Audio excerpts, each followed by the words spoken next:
My name is Michael Coco, and I am gay.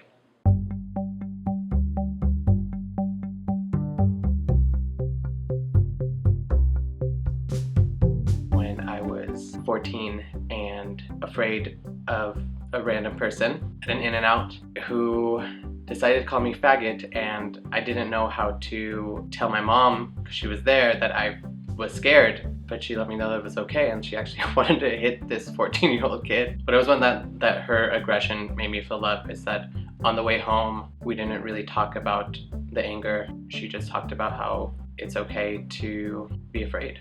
That's when I really felt like someone really loves you, when they're okay with you sharing your fears with them.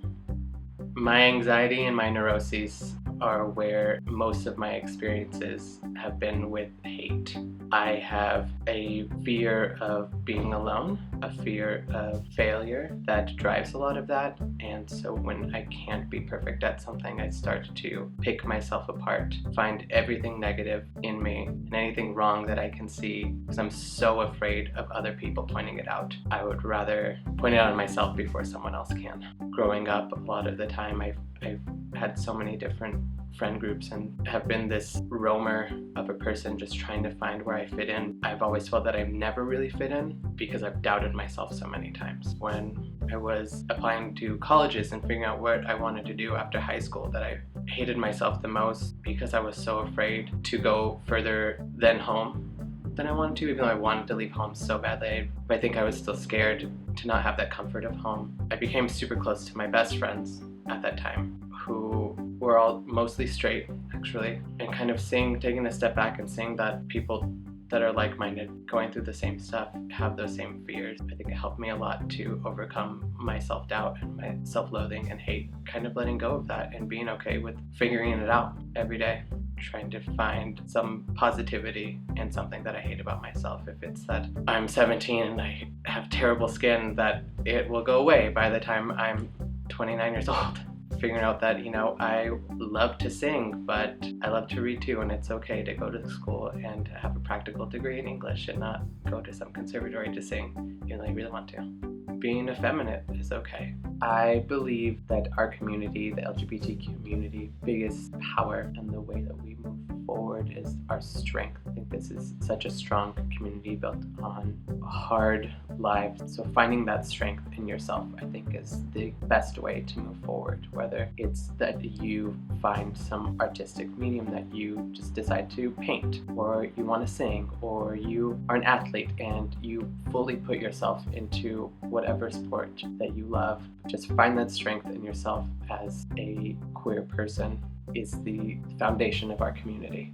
I think that a struggle that young queer people have is finding that voice to begin with. I think it's really difficult to have that vanity in the beginning, and you kind of work your way through it about coming out, and there's these steps to developing your identity as a queer person. I think that my voice needs to be heard by me first, and then I share it with those closest to me, and then they share it with people close to them. I think that it's more than you screaming out that you're proud. I think it's changing minds. And from what I've learned from gay men older than me, gay people older than me, and what I'm learning from a younger generation of LGBTQ people, is that we share the same responsibility of making each other proud. The generation before me, I'm very proud of, and I hope to make them proud. And I hope to make the generation below me proud, and I hope that they make me proud and find that strength and find their voice. I think if they hear themselves, then I'll hear them.